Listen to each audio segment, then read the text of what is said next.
Hello friends, সকলে কেমন আছেন? আশা করছি সকলে ভালো এবং সুস্থ আছেন। তো আজকে আমরা নিয়ে চলে এসেছি স্যামসাং গ্যালাক্সি A24 এর প্রাইস, স্পেসিফিকেশনস, ভালো খারাপ দিক সমস্ত কিছু এই ভিডিওর মধ্যে আলোচনা করব। তো আপনি যদি এই ফোনটি নেওয়ার কথা ভাবেন তো এই ভিডিওটি শুধুমাত্র আপনার জন্য বানানো হয়েছে, আর ভিডিওটি স্কিপ না করে পুরো দেখতে থাকুন। তো আপনি যদি আমাদের চ্যানেলে নতুন এসে থাকেন তো চ্যানেলকে সাবস্ক্রাইব করে নেবেন, একটি লাইক করবেন এরকম নতুন নতুন ভিডিও সবার আগে দেখার জন্য। তো চলুন আর বেশি কথা না বাড়িয়ে শুরু করি আজকে ভিডিও। এই ফোনটি আনবক্সিং করলে পেয়ে যাবেন বক্সে থাকছে charger, USB type C cable আর ফোন, একটি সিম কার্ড টুল। তো প্রথমে আমরা দেখে নেব এই ফোনটির ডিজাইন। ফোনটি থাকছে ট্রিপল রেয়ার ক্যামেরার সাথে, আর ব্যাক সাইডে ইউজ করা আছে প্লাস্টিক ফ্রেম, আর এর ডিজাইন কিন্তু অনেকটাই প্রিমিয়াম।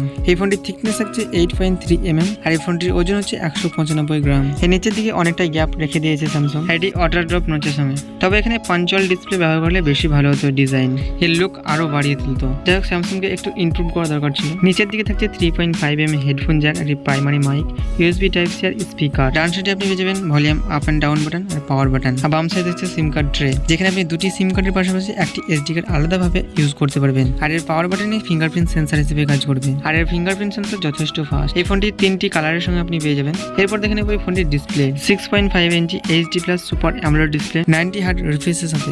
এর পিক ব্রাইটনেস হচ্ছে 1000 নিটস। ডিসপ্লে কালার যথেষ্ট ব্রাইট, ব্রাইটনেস নিয়ে আপনার ইনডোর এবং আউটডোরে কোনো রকম সমস্যা হবে না। তো এরপর দেখবো ফোনটির পারফরমেন্স। ফোনটির পারফরমেন্স হিসেবে কেমন থাকছে।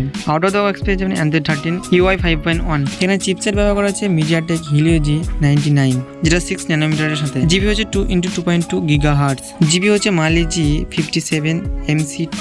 র্যাম এবং রোম হিসেবে আপনি পেয়ে যাবেন 4GB RAM 128GB storage, 6GB RAM 128GB storage, 8GB RAM 128GB storage. এখানে আপনার স্টোরেজ সেম থাকছে কিন্তু র্যাম ভেরিয়েন্ট আলাদা থাকছে। এখানে আপনি আলাদাভাবে একটি SD কার্ড ব্যবহার করতে পারবেন। এর আন্তর্জাতিক স্কোর পেয়ে যাবেন আপনি প্রায় 4 লাখের কাছাকাছি। VGMI, VPI, Call of Duty, high গ্রাফিক্সের গেমগুলো আপনি স্মুথলি প্লে করতে পারবেন কোনো রকম ল্যাগ, হিটিং ইস্যু ছাড়াই। তো আপনি যদি একটা গেমিং ফোন বাই করতে চাইছেন তো এই ফোনটা একবার দেখতে পারেন। তো এরপর দেখেন ওই ফোনটির ক্যামেরা। ব্যাক সাইডে ট্রিপল রেয়ার ক্যামেরা সেটআপের সঙ্গে থাকছে। মাইক্রোক্যামেরা হচ্ছে 50 মেগাপিক্সেল ওয়াই সাপোর্টের সাথে, 5 megapixel ultra wide camera, 2 megapixel micro camera. এর ক্যামেরাতে আপনি বেস্ট কোয়ালিটির ফটো তুলতে পারবেন। এর ক্যামেরায় তোলা ফটো কিছু দেওয়া থাকলেও দেখে নিন।